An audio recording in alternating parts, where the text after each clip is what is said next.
My father was an observer, navigator, bomb aimer and photographer in the SAAF. He was active in the Abyssinia, Western Desert and Madagascar campaigns and did the advanced bombing course in Britain, which included 2 raids on Hamburg. He was killed in a training flight in a B-24 Liberator, which crashed into the Mediterranean Sea near Suez when the pilot was showing off. He was a big man, which resulted in him being given the nickname Bull. He was the slightly younger brother of Sailor Malan, the top-scoring RAF pilot in the Battle of Britain. He kept a diary journal throughout his time in the SAAF.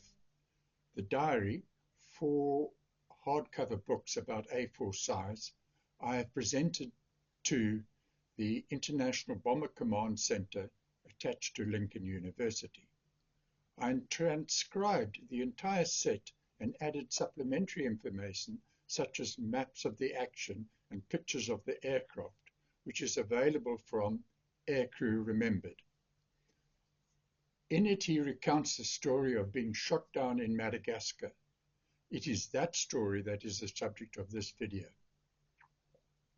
After the defeat of France during World War II, the country was partitioned on a line running roughly diagonally across the map from top right to bottom left. The Germans occupied the part above the line, and the Vichy French government controlled the portion below the line, plus the French colonies and possessions. They were nominally neutral, but had to cooperate with the Germans, or they would be overrun. Madagascar was held by the Vichy French. The British were afraid that Japan would capture the large natural port at Diego SAurez at the north of the island. This explanation of why invade and capture Madagascar comes from the South African Air Force in Madagascar campaign 1942 by Colonel J.A. Clayton.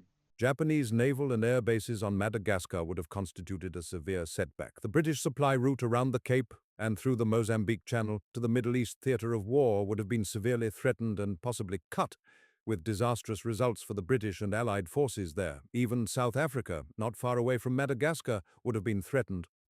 Later, Japanese submarines did sink shipping off the natal coast. The purpose of the invasion and occupation of Madagascar was therefore to forestall the Japanese. It has this summary of the story my father wrote up in his personal war diary, and which he submitted to the magazine Libertas, where it was printed. It is this story that is the topic of this video.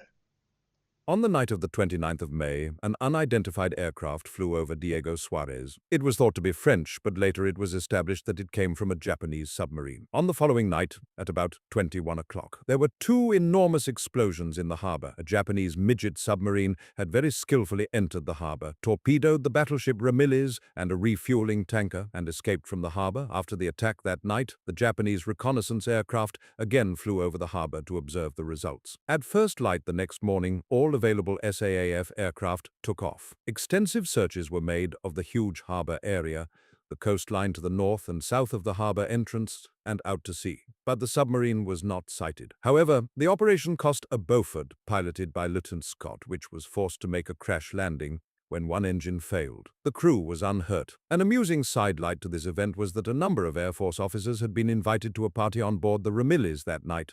When the party was in full swing, the first torpedo struck.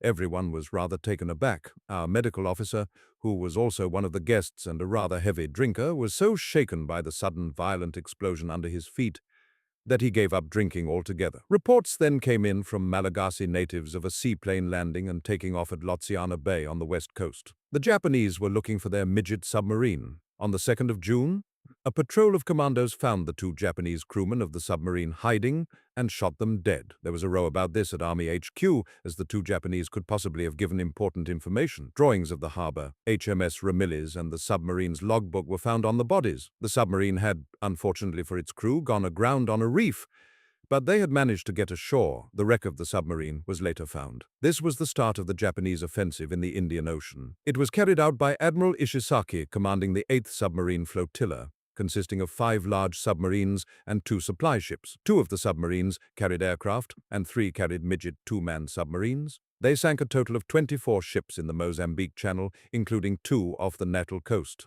The fears of the British High Command that the Japanese would penetrate the Mozambique Channel were thus substantiated. Not long after this, 2 Marylands led by Maj. Ken Jones carried out an armed reconnaissance of Ivato, the main French airbase at Tananarive, about 500 miles, 800 kilometers south of Diego SAURez. There were 4 large hangars on the airfield which were packed with aircraft. Repeated low-level attacks were made, and a number of aircraft damaged and destroyed. Maj. Jones's Maryland was hit by anti-aircraft fire from the ground, and 1 engine set on fire and put out of action. He managed to extinguish the fire and attempted to return to Diego SAURez via the east coast to avoid the high mountains inland, but after 240 miles, 380 kilometers, he was forced to put the Maryland down on an open stretch of ground near the coast. No one was injured, and after removing a machine gun from the rear turret, the crew set out on foot along a rough path to walk back to Diego SAURez. They heard sounds of an approaching enemy patrol, and Maj. Jones instructed his crew to hide in the bush while he remained visible on the path. Bull Malan, his navigator, had the machine gun. The French officer in command of the patrol called upon Jones to surrender, saying in broken English, "You are my prisoner." Jones replied, "No, no, Monsieur le Capitaine, you are my prisoner." The French officer looked surprised and repeated, "You are my prisoner," pointing to his 8 Malagasy soldiers armed with rifles. Then Jones, turning to the bushes at the side of the path, said in Afrikaans, "Bull, los man pas skota," fire a few shots, whereupon Bull opened fire with the machine gun. The French officer bowed with true Gallic grace and said, "Monsieur, I am your prisoner." The patrol was disarmed and marched along the path which led to a lighthouse. The lighthouse keeper was forced to cooperate, and a radio message was sent through to Diego SAURez. A Royal Navy minesweeper was immediately dispatched, and Maj. Jones and his crew were picked up. They returned with a bunch of lurid pictures of French pin-up girls, the property of the lighthouse keeper. 37 Flight easily won the pin-up girl contest. There are 2 things I need to explain. First, who the Van der Merwes and Van der Bales were. This comes from Bull's diary. There is talk of us being treated as a squadron, but so far we are working as 3 distinct and separate flights, living, eating, and working apart. The 3 flights had been given unofficial names. We of 37 are called the Van der Merwe, 32 are the Van der Bale, English pronunciation, Isle, and 36 are the Parpen Pusses, and a lot of kindly leg pulling goes on between us. Second is an extract from the Squadron War Diary. The Allies were not at war with the Vichy French, though they had invaded and captured the strategic harbour at Diego SAURez. This indicates that the relationship with the French was quite cordial at this stage. The French would have capitulated instantly had they heard the Van der Merwe, after the initial shock was softened by a few sips of beer, brandy, and rum. Note the capital R. Terrible was the vengeance sworn and dreadful the oaths taken. We will close the bus service to enemy territory. We will have nothing further to do with the beautiful French lasses in Diego SAURez. We will not speak to the French officers when we go to their side of the line to buy rum. This enemy of ours will be made to suffer. The butch, more bloodthirsty than the rest, even suggested killing a few Frenchmen. This proposal wasn't very well received.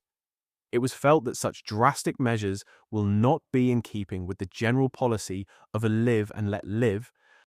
I need to explain the difficulty I have with Afrikaans in this video. I used Veed.io to put it together, and this is the first time I have made a video like this. I upload the text, choose the language where I choose English UK, since English South Africa is not an option. Then I select the actor, which is the speaking voice. There are a whole lot. I chose Tom as Bull's voice. When there is an Afrikaans word, it will make a hash of it, like Obas.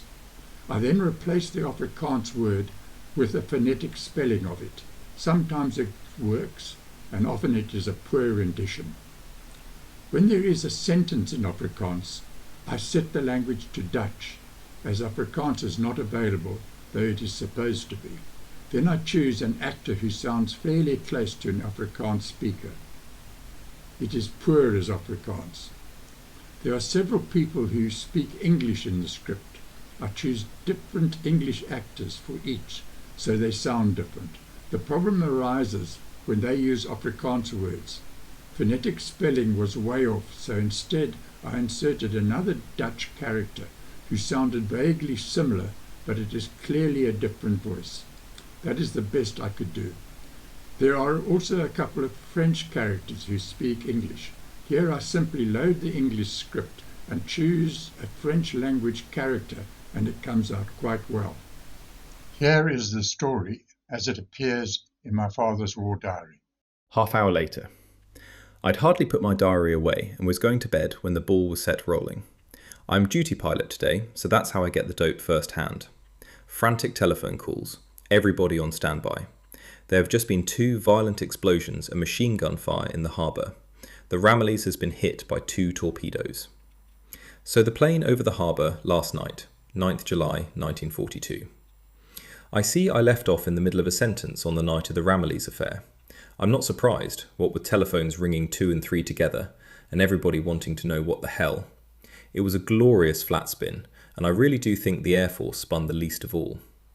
All defences were put on immediate standby, and depth charges were going off in the harbour by the dozens, and at least half a dozen Victory rockets were fired by over-optimistic boats and batteries. A hasty conference of flight commanders was called, and it was decided to put every machine in the air at Sparrowfart next morning and carry out an organised search for the raider or submarine that was responsible for the night's work. The crews were briefed, and we had to work out our searches, and only got to bed at about 1:30, to be up again at 4:30. About 11, a plane flew over the harbour for about 5 minutes, quite high up, so even though it was bright moonlight, I don't suppose they could have seen much. We couldn't see the plane, so couldn't place it as French or Jap, but decided it must be Froggy, so they must be responsible for the torpedoing, and plans for making a reprisal read on Tananarive with long-range Marylands were discussed at that late hour, but nothing final was decided on. Then George Raubenheimer and Doc, who had been on board the Ramillies when she was hit, came back and told us all about it. In the middle of dinner there was a hell of an explosion, followed shortly afterwards by another. There was no panicking, but everybody rushed to their respective stations, and depth charges were heaved overboard by every ship in port. George says it was really worth watching. A tanker lying near the Ramillies was hit by the second torpedo and sank immediately, and lights and flares and guns were popping off from every ship. One gunner saw a little object on the water some way off. It was the submarine, or rather its conning tower, so he opened up and gave it the works, and then fired off a success rocket. But only then, when they put the lights on it, did they see it was a little rowing boat on the harbour. When the party was in full swing, the first torpedo struck. Everyone was rather taken aback. Our medical officer, who was also one of the guests and a rather heavy drinker, was so shaken by the sudden violent explosion under his feet that he gave up drinking altogether. The Ramillies was listing badly, but didn't sink. The Navy must have been badly shaken, being torpedoed right in port like that, with a corvette on watch at the narrow harbour entrance. However, they seem to think that the sub, no matter how it got in, didn't stand an earthly of getting out, and in any case, judging by the number of success rockets it was sunk half a dozen times. Why the bloody hell they didn't make a point of having a boom across the entrance, I don't know. This show is supposed to have been planned months and months ago, and they knew all along there were subs about. The old Navy very seldom seems to slip up, but when it does, it's by way of being a ruddy avalanche.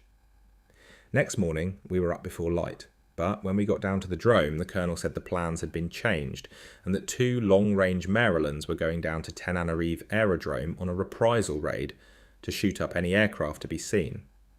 We couldn't carry bombs, so it would be a machine gunning raid. The crews were Major Jones, the Obas, or Obas von der Merwe, as everybody was by then calling him with myself, Cactus Friedman and Paul de Munich, and Capt Lagerway with Philly Klein as observer with the Thunderbile, long-range Maryland. We took off after breakfast. To make things easy for me, I will from here onwards crib the story of the next 8 days from the notes and rough copy of an article I wrote for the press, believe it or not, at the request of J.P. Vorster, the war correspondent. I will put in place names, etc., which I obviously had to omit in the article. So far, I haven't heard of it appearing in print yet, and have my doubts as to whether it ever will, and even if it has or does, I reckon it will be very much censored as regards language, etc. I somehow can't see an editor putting anything like it in print. If it does appear in print, it will be interesting comparing the printed article with the rough one I wrote. Here goes. We set off with 2 Marylands, ours from the Funda Merwe flight, and the other from the Funda Bale flight, to shoot up the Tananarive aerodrome, a long and tiresome journey. But we were looking forward to the job as we didn't know what to expect there. Might be anything. We came in right on the deck and caught them with their pants down. Absolutely unheralded by any alarm whatsoever. There were 3 hangars, 2 military and 1 civil, and 1 plane outside on the tarmac, a Potez 25. On our first attack, we pumped a lot of lead into the military hangars, leaving the civil one untouched throughout, and on our second run, we set the plane alight. We made 4 attacks each, but I was too busy in the nose of our plane with the big, clumsy aerial camera to look about much and take stock of things. But I remember on our 3rd run, we flew right through the smoke of the fiercely burning plane, with our front guns belching away into the closed hangar. We had no idea how many planes were inside, but with all of that lead going in, it is going to be a long time before a serviceable machine comes out.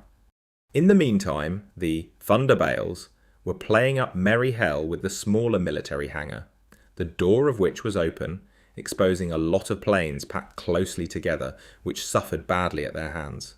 By the time we came round for our 3rd attack, the Asiaki and MG fire was getting busy, but as we were right on the deck all the time, it was only the latter which could do us any harm, we thought.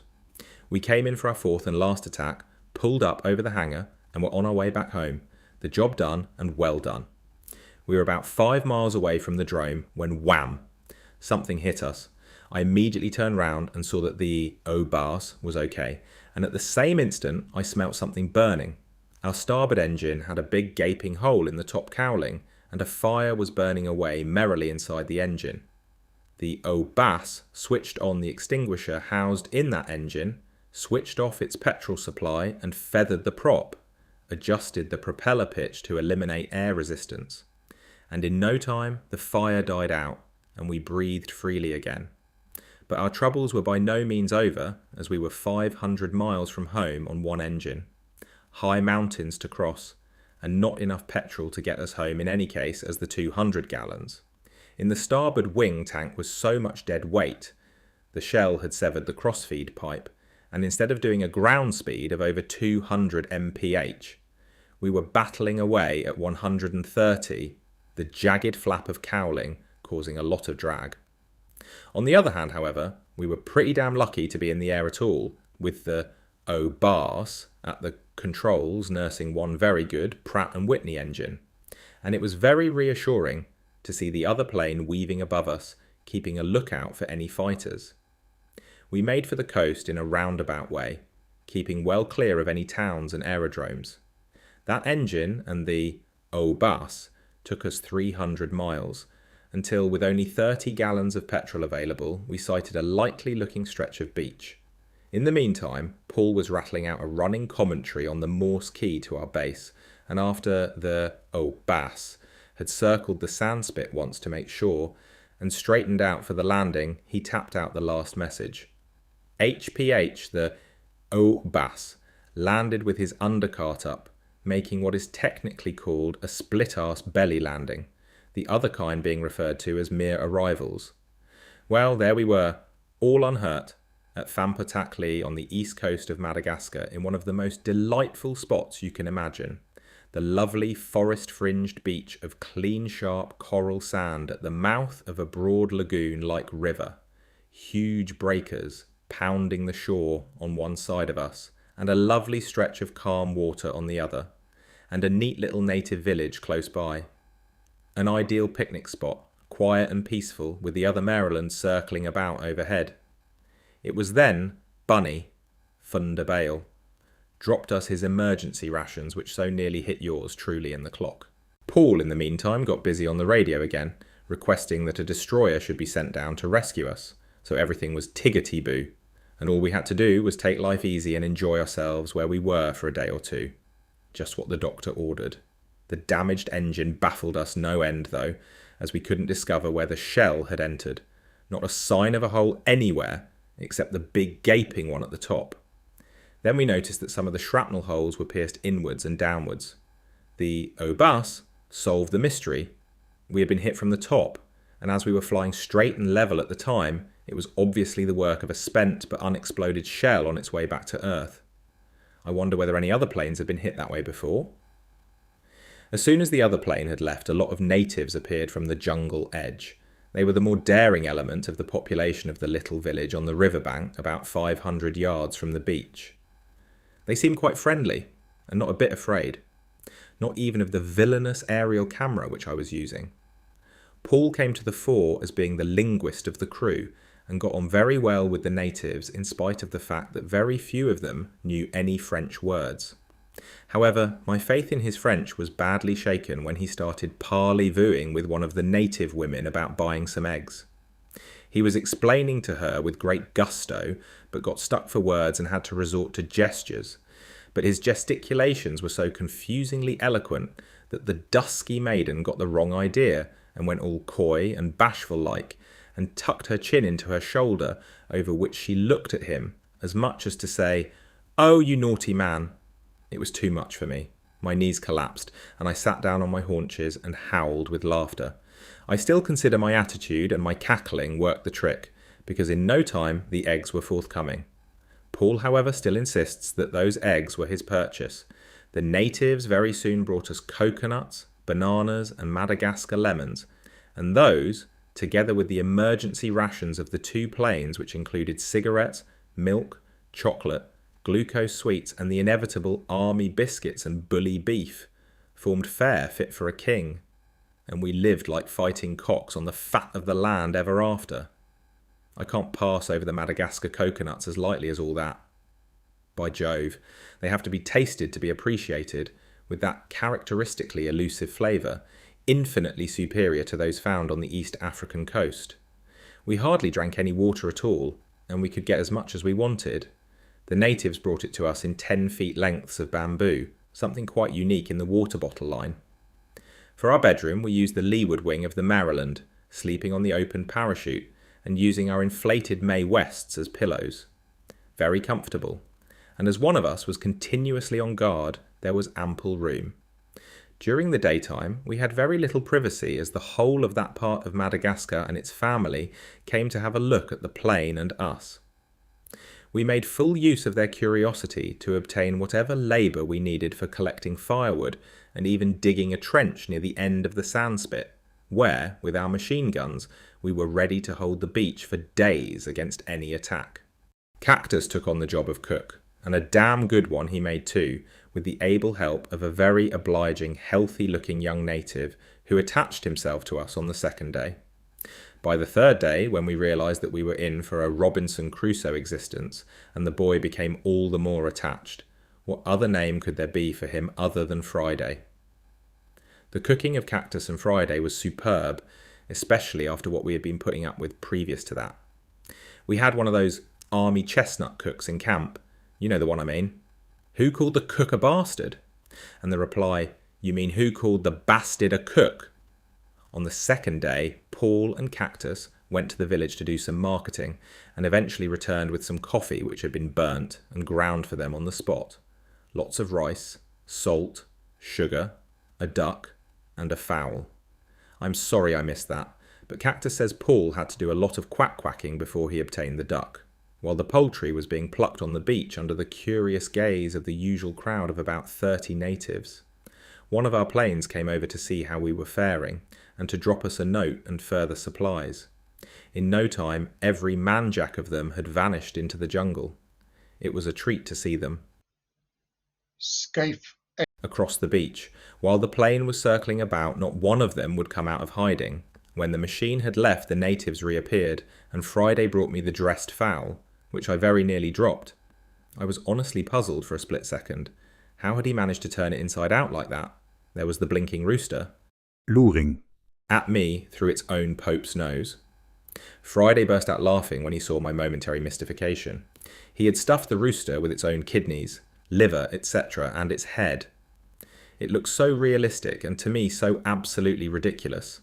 I'm afraid I just naturally have that kind of low mind. That night we had a marvellous meal. Unpolished husked native rice. Not the usual soggy civilised mess one could use for bill posting, but real rice. The chicken first boiled and then toasted on the end of a spit over the glowing coals until it was brown and crisp. I reckon Cactus and Friday could show Aunt Marina a point or two on how a rooster should be done, and that's saying a lot. No wonder I sat on the log that night as happy and contented as a cow with twin calves. Life was indeed good, and the war seemed very, very far away. We never had a dull moment on that sandspit. Always something to do or future diversions to plan, such as our yachting episode on the lagoon with the dinghy and the parachute, which caused so much excitement among the natives. I wonder what they thought of us. Cactus and Paul were without hats, so they made an appointment with the local seamstress. The resulting interview was a scream. Paul battling away in French and the chocolate maiden jabbering back at him in the native Malagash language. At 10 a.m. the deal was done. At 12 they had the first fitting, and at 2.30 Cactus and Paul were each wearing a homemade to measure native straw hat. Paul's was a white one with a white ribbon chin strap, and Cactus looked very demure in a lovely pink and white creation with ribbons and bow to match. These natives have developed their home industries to a nicety. They live both literally and figuratively off the land. Their houses are all built in neat rows on stilts with slit bamboo walls and palm leaf thatching and coconut shells and bamboo for utensils. They weave their own cloth from fibre which they obtain from a very fine kind of wild sisal. From this cloth they make all their garments except for an occasional shirt or sarong, and their hats and baskets they plait from another kind of straw like sisal. And very neat too. The Yobas and myself had a good hearty laugh at the expense of Paul and Cactus, especially the latter, but the trouble probably was that they lacked the oval mannequin's face with which to show off the hats to the best advantage. On the second day, we received instructions by letter from the plane that as a destroyer could not be sent to pick us up, the commando troops were on their way down to rescue us. We would have to march about 90 miles in 2.5 days to meet them at the appointed place, a big inlet 15 miles north of Antalaha. But as we would have to bypass Antalaha through the jungle and cross something like 35 rivers on the way and had only flying boots in which to march, we replied, "Thanks a lot, very kind of you and all that, but can't make it." Ons kou je lekker. The next morning another plane comes over, dropped another note of instructions, our post fresh from the Union, and 3 pairs of boots, and circled about while the Obas read the instructions and we inspected and sorted out the boots and post, etc. The orders were for us to start marching back at all costs, and if we thought it possible, to capture and hold Antalaha aerodrome where a plane would pick us up. Paul signalled back that we would capture the drome, only he had no boots, and would they please drop him a pair size 10. Onze is mos van die grootvoet van de Merwes. I thought to myself, my God, this is where they heave their ruddy dinghy overboard, knowing that we have a mate for it. But sure as fate, out comes a pair of size 10s, and Philly VD Bile flew home minus his shoes. We read our post, the first parachute post in Madagascar, and I was very amused at Brinky in his letter asking me to tell him all about the life in Madagascar, and adding, Maar G zal mij ook lekker bullshit dat ik er niks salklo zonder snaps niet. Well, Brinky old pal, I have done my best as regards snaps, only I hadn't a camera all the time, and I don't know what the sensor will let through. We packed up what we could carry, but it nearly broke our hearts to have to leave the Maryland and most of the thousands of pounds of equipment behind. We took along a few of the smaller instruments and 2 machine guns with about 500 rounds of ammunition and set off at about 11 a.m. US 4 Thunder Mervus with Friday and another boy as bearers. It was heavy going, as the 4 of us were carrying packs of about 60 pounds each, and the 2 boys nearly 200 pounds between them. The old bass was leading and set off at a brisk pace. After the first mile, I was afraid I wouldn't make it. After the second, I was sure. At the end of the third, I was feeling too miserable to care one way or another, perspiration dripping down my legs into my boots. When we had done about 4 miles, my hopes of passing out peacefully on the way were shattered, and I was afraid that I might have to stay the distance. Another mile and I was feeling okay and settling down into my stride nicely when we struck a little native village where one of our bearers caved in.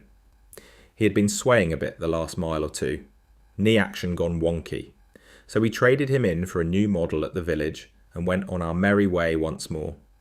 We must have looked a funny sight in Indian file, all unshaven and dirty. Cactus just about took the cake. He looked for all the world like a weather-beaten Dr. Livingstone, I presume. With his pink and white Panama, the Obas was the image of old McBain minus the point 303. Paul reminded one of Goofy. As for myself, I wouldn't know, I was spared the sight, but I must say I felt pretty second-hand. The path through the jungle was narrow, and we had to stick to single file. Except for very occasional clearings, the trees met overhead, and one couldn't see for more than 5 yards into the dense jungle either side. It was raining intermittently, and the going was decidedly slippery, wet, and greasy. More than one of us slipped on his guava down the inclines. After we had done about 8 miles, we called a halt for a bit of lunch. While we were busy with our bully, 3 natives came along the path from the opposite direction, and we tried to persuade them to join our happy family and help us carry the kit, but they displayed a definite lack of enthusiasm. Friday, always the perfect gentleman, offered them some of his food, but we put a stop to that. No come along, no bully. That decided them, and 2 of them joined us. We now had 4 bearers, and our packs were considerably lighter. One of these new bearers, also a clean-looking strapping young specimen with a pleasant smile, proved very intelligent and quick on the uptake. We named him Donderdag. It was a treat to hear him whistle "Abide with me." Shortly after, a plane came over again, but had to circle about quite a long time before we could reach a clearing to be seen. They knew we were in the forest as we fired off a few very lights. The first opening we struck was a river, and we stood on the bridge waving an open parachute. Boxer and Mac, Thunderbale, who were in the plane, dropped us a parcel, which damn nearly dropped into the river among the crocodiles.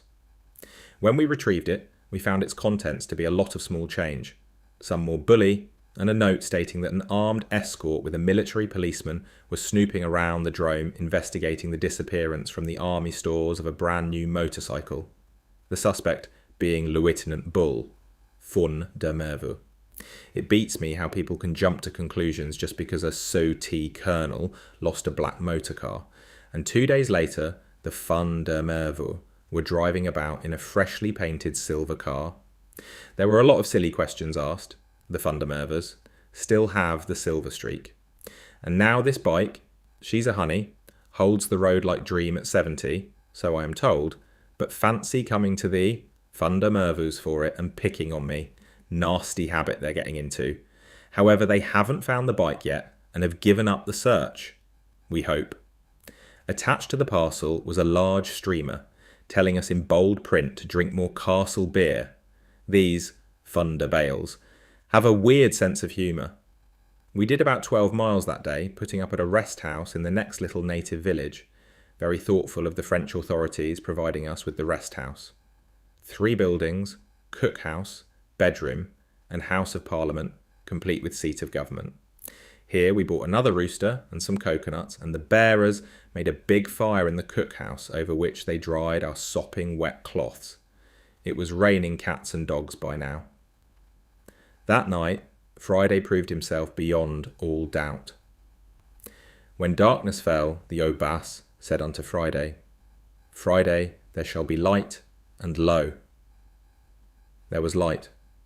Friday, with that Colonos grin of his, glided silently away into the dark, wet night towards the village, and in no time returned with a bundle of bone-dry faggots of some special wood and a sheet of iron.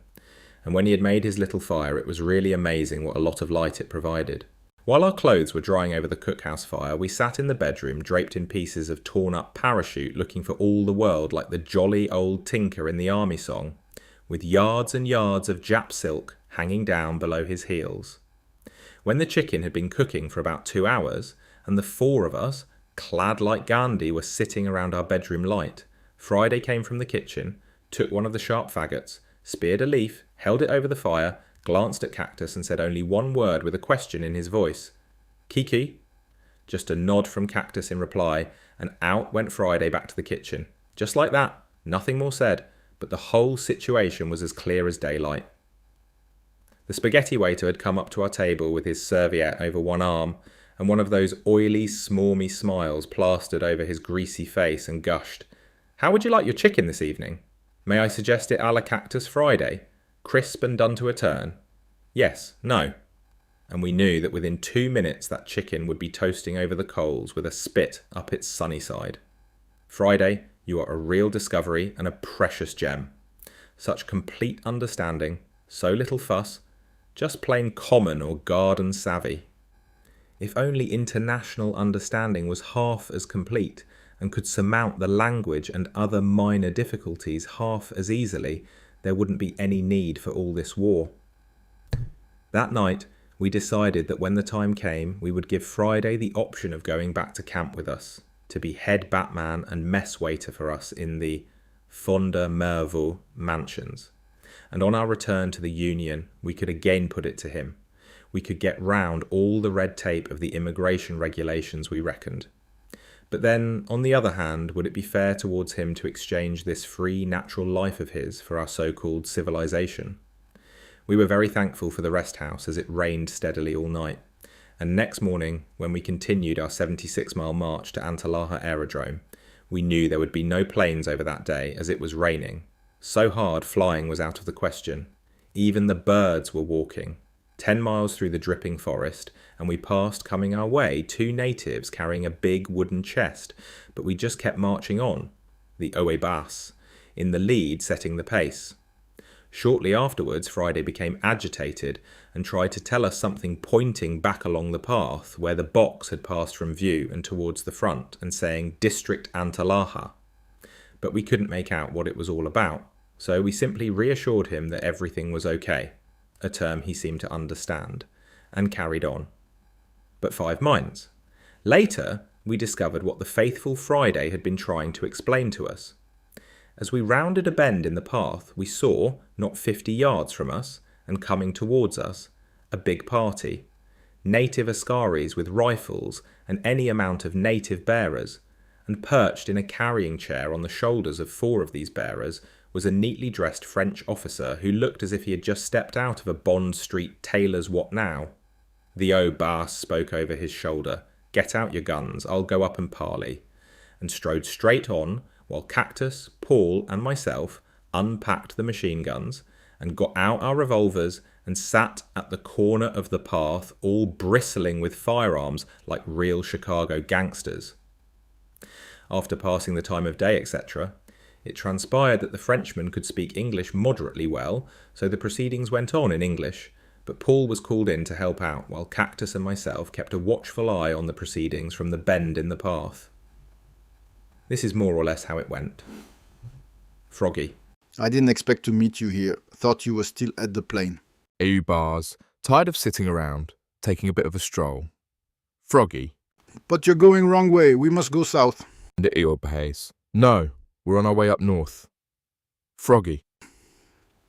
But no, you must come with me. I have my orders to take you south to the capital, and if you resist, I must take you prisoners. And he points to his askaris, Oebas, going all Pygmalion. Or not bloody likely. My machine guns say we're going north, and what's more, you're coming with me. And he then calls out to me. Bol, schiet een paar schoten in die bossen. Froggy. Looks back at his askaris who are busy making a strategic withdrawal, and at the spot where his bearers should be. But they have not been hampered by any strategy. They have simply... Schuift uit. Down the path. He shrugs his shoulders and says, I can't argue with machine guns, so let us go. So, we continue our interrupted journey, only now we have lots of prisoners to help us carry our kit. Just how many none of us ever knew. We could never get them all together to count, but they were about 25-30. The whole affair had that typical Van der Merwe touch. It reminded me of that night in Lindy on our way to Madagascar when the Van der Merwes went to the native village to buy poultry. The villagers, natives, saw them coming and started off with fancy prices. Flippy van der Merwe, who was the spokesman, would be quoted 500 cents for a rooster. How much? Nonsense, I give you 200. Piet, schiet daar een paar schoten. How much? No, not 300, I give you 200. Piet, nog een schoot. And the rooster becomes chicken for 200 cents. The Frenchman proved to be a very decent fellow, one of the best, and I hope to meet him again one day after the war. He told the Baas any promise and stick to it, if only we wouldn't take away the rifles from the askaris, or in any way make it obvious that they were our prisoners. It wouldn't do anybody any good, and would only lower the prestige of the French with the natives. And when we left the island one day, the French would have to carry on under a big handicap. The Baas agreed to this, and the Frenchman was put on parole. He wouldn't try to send word ahead to Antalaha of what had happened, and would be responsible for the good behaviour of all the askaris and natives with him. They shook hands on that, and the pact was kept right up to the end. I don't know what the askaris and bearers thought of it all. Probably they thought that by some master stroke of strategy on their master's part, we were his prisoners, in spite of our machine guns. Anyway, nobody in the party bothered about it anymore, and the relationship was never mentioned again. We were one big happy party, marching along in any old order, the askaris carrying their rifles under their cloaks and our bearers carrying our unloaded machine guns wrapped up to keep the rain out. The Frenchman, whose surname was Roux, walked along with us, and his 4 pallbearers must have been very pleased with the changed order. At the end of the days, March Roux no longer looked like a tailor's model. He was wet through like the rest of us, but as it wasn't cold, we didn't mind the rain much. We went swinging on through it all at a brisk pace. Our prisoner-cum-friend explained that they had 2 seasons in that part of the island, the rainy season and the season with rain, and this was the latter. I hope never to strike the rainy season in that part. We swapped a lot of ideas on the war and politics in general. Roux fought against the Germans in 1940 and was wounded on the Somme. France is so unfortunate. In occupied France, the Germans say cooperate. In unoccupied France, the English say cooperate. In Indochina, the Japanese say cooperate. And now here you say cooperate. It is very difficult. And the look on his face and the wave of his hands spoke volumes. By the end of that day's march, we had covered 35 miles and crossed 13 rivers. I kept tally on the inside of my helmet, the only dry spot I could think of. Of these, 13, only 5 had bridges, and we had to be pulled across the others by canoe, except in one case where we used the Frenchman's palanquin, the only really comfortable part of the journey. The total of 13 does not include little streams and rivulets, of which there were dozens. The native dugouts are the best I've ever seen, or the Baas for that matter, and he has travelled all over Europe and Africa in his time. They are really works of art, hollowed out of sound, solid tree trunk, absolutely symmetrical and streamlined to a nicety, and the load they will carry is really surprising. At every river without a bridge, there are 1 or 2 of these canoes and ferrymen paid by the government, so for a man on foot transport is not too difficult. The rivers are all crocodile infested and not safe to swim, and now I know Brinky will call me a liar. They contain fish which climb trees. Nee, so vrachtig, Brinky. Actually, they are called newts of P.G. Wodehouse, Gussie Fink Nottle fame. We did about 24 miles the second day when we reached a lighthouse situated high up on the summit of a conical hill. A stately pillar of white forming a sharp silhouette against the surrounding carpet of green jungle. Roux suggested spending the night there. As we were out to capture an aerodrome, with probably a town thrown in, the taking of a solitary lighthouse with the keeper was a mere nothing to us. The Baas therefore agreed, provided the lighthouse keeper could put us all up, and Roux went up the hill to find out about accommodation, and to explain the delicate situation of no argument at all, or you argue with machine guns. After a short conflab with the keeper, Roux appeared at the top of the path and beckoned us up. So up we went, keeping our eyes open, but as we noticed neither wireless aerial nor telephone wire, we were satisfied there was no hanky-panky business. The keeper, a jovial Frenchman by name of Ariel, veteran of the last war, rows of medals, welcomed us with open arms, And what's more, it was genuine. He was honestly glad to have our company. He had not the English, but that was no handicap. By Jove, he was a kind host, not the superficial gushing type, but real, genuine hospitality. He made us take off our wet cloths and gave each of us a complete change. And then the first drinks appeared, the first of many. Nothing was said about it, but by taking note of the photographs on the mantelpiece we gathered like many of the Frenchmen in the colonies our host had taken unto himself, a native wife and 2 marks on the white wall beside an outside door told us he had 2 kids. And furthermore, that on December 24th, Jean was just 3 feet, while Marie looked down on her, or him, from the dizzy height of 3 feet 4 inches with. But we never met the family. They were evidently spirited away as we came up the hill so as not to cause any embarrassment. That night we had a marvellous meal. How many courses I couldn't say. There was so much French and Morocco wine, and our host so much averse to an empty glass that I would have eaten the blinking plate without counting it as a course. There was sleeping accommodation for all of us.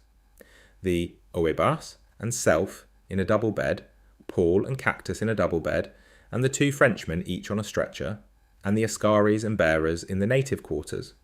Next morning, Friday, after a hearty breakfast, we thanked our host and set out again, but we had done only 4 miles when a plane came over and dropped more supplies and instructions for us to hold out where we were, as there was a good landing spot handy where a minesweeper would pick us up on Monday. We were very amused by a personal note dropped by the observer of the plane warning us of our proximity to a lighthouse from where our very light signals were most probably seen. So back to the lighthouse we went, much to the obvious puzzlement of the natives. Why couldn't these mad white men make up their ruddy minds as to whether they were coming or going? Rue, however, guessed at once that a boat was coming to pick us up, and said as much. The Obas admitted it, but did not say when we were expecting the boat. Once more the lighthouse keeper welcomed us like long-lost brothers, which made us feel decidedly guilty. We couldn't possibly lie on his neck until the Monday, and couldn't tell him the length of our stay either. However, we had already seen a way out. There was a nice-looking little island about 600 yards off the mainland, and we decided to move out there the following day and set our prisoners free. Everybody would be happy, and we were confident of our ability to hold the island against heavy odds if need be. In the meantime, we pooled our provisions and relaxed and swapped ideas and yarns.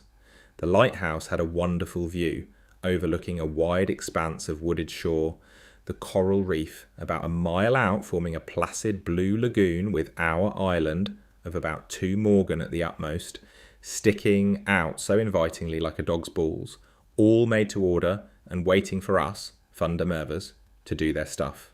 The 2 Frenchmen told us a lot of interesting things about Madagascar, all about the native runner system and how the native dogs cross the crocodile-infested rivers. The dog first goes about 200 yards up along the bank and barks. The crocs, who are very inquisitive, go up to investigate, and the dog then runs back and swims across. On Friday aft, we had a bit of amusement. A runner came from Antalaha, about 40 miles away. He had a letter from the district commandant for Rue, who read the letter and seemed very worried. He then explained to the Obas that the DC had phoned the exchange at Sambuva the previous evening, and on being answered in English, had inquired who was speaking.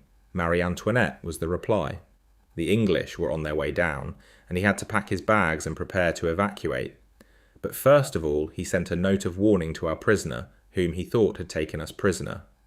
The Obas explained that it wasn't an invasion, but only a body of troops on their way to rescue us, and that as long as we were safe, these troops would hurt no one. With the Obas's permission, Rue wrote a note of reassurance to the DC this could do no harm, as we knew that the commando troops would withdraw as soon as they were notified by base that we were being picked up by boat after all. There was nothing to do but sit around in the sun in between showers, practicing our French, and looking through our host's collection of profusely illustrated naughty French books of the now look at the rest of the picture type. We brought 2 of the books back with us, and these pictures now adorn the walls of the mess. Our art gallery is the envy of the Funderbales. the Papen Pussies, the Gons, and other visitors. The next morning, as we were preparing to embark for our island, another frantic arrived from the DC. The commando troops were in town, and he was in no end of a flat spin. Some of them were then on their way by bicycle to the lighthouse to contact us. But the native runner had beaten them to it. We decided to postpone our occupation of the island until the troops arrived, so that we could explain to them that as grateful as we were for their rescue efforts, we were quite happy and capable of looking after ourselves, and preferred a comfortable boat journey back to the bumpy one they had to offer, and would they please go back home and leave us to our little private campaign. These troops, however, never turned up. It later transpired they were recalled much to the relief of the French, so next morning we released all our prisoners, paid the 3 bearers, said fond farewells to our host and Rue, and with our man Friday and a supply of live poultry and eggs, paddled across the lagoon to our island. By this time we could all but talk to each other in French. The Obas was pretty good at it. At one stage at the lighthouse, I saw him and the keeper alone together, waving their arms about frantically as if warding off an attack by bees. But on getting nearer, I discovered it was the Obas, telling the keeper a yarn in French, the keeper helping out when a word was not forthcoming. He was a great fellow, that keeper. He gladly inconvenienced himself for us. I wonder how many bottles of his imported wines and liqueurs went the way of all good stuff. Must have been 24 at least. We have decided to fly over and drop both him and Rue supplies of razor blades, cigarettes and toilet requisites, of which they are very short as a result of being cut off from all trade. It's the least we can do to repay in part the marvellous hospitality. He would accept no money. We planted our flag on Funda Merwe Isle, a dirty singlet scented with the Funda Merwe perfume, eau de bio. This flag is rather appropriate, you must agree, after this airing of our dirty linen here in public. After making ourselves nice and comfortable and going all Robinson Crusoe, the Navy put in an appearance late that afternoon, a whole day before they were due, and spoiled our fun. We were genuinely sorry at having to leave that lovely little island our stay on, which showed promise of being even more enjoyable than the 7 very pleasant previous days. The Navy was very surprised and amused to find us holding our island, and most pleased at our contribution of 2 fat live ducks, 4 dozen eggs, and 3 fish which Friday had speared. When we gave Friday the option of coming along with us, he was very much in 2 minds, but eventually gave us to understand that he did not like coming alone. We regretted having paid off. Donderdag. If we had not, they would both have been with us now. However, we paid him well and regretfully took leave of him, having provided him with the experience of his life. So ended the most pleasant holiday I have ever spent, and if in the near future you hear of planes force landing in enemy territory around these parts, don't worry. It's only the Funda Merwes taking their leave. Maybe if the editor doesn't sling me out on my ear, I will tell you some more about the Funda Merwes one day, how they got their name and christened some of the other flights. But in the meantime, I'm recuperating from a harrowing experience of 8 days hardship in enemy territory. That's what I wrote, and now that I've gone through it all again, I'm not bloody surprised that it hasn't been published. I reckon posterity will have to get along as best it can without any masterpiece of mine among the classics. The Minesweeper Chromalie, which picked us up, had a complement of about 70, but it was ruled with typical naval red tape. It had 8 messes, 2 of which consisted of 1 member each, 1 engineer petty officer, and the other the skipper, a lieutenant commander. We hardly ever saw the skipper. He lived in his holy of holies. When we got back, we invited the officers and some of the NCOs to our 2 messes for a party that night, and what a party it was. The skipper, who was a tin god on board, unbent altogether, and got completely arseholes, joining in the songs and doing the Highland fling on the mess table, and threw his arms around the necks of his NCOs, who later in the night came over to the officers' mess. It is going to take him a long time to live that down, on broad, and regain all his lost naval prestige. In our absence, the fellows had got stuck in and improved our mess no end, what with a glassed-in bay window, stuffed benches and armchairs, tablecloths, white uniforms with black sashes for the waiters, and the whole mess lately painted, the colour scheme being black and white with a spot of grey thrown in, and, the best item by far, an electric sign on the wall facing the door, reading Ons van der Merwe. A real split-arse job, split-arse. I asked Grok to find me a picture of HMS Ramillies, but it says there wasn't a Ramillies, there was a HMS Cromer, number J128, and it provides 2 photos of that class of Minesweeper, which I show here.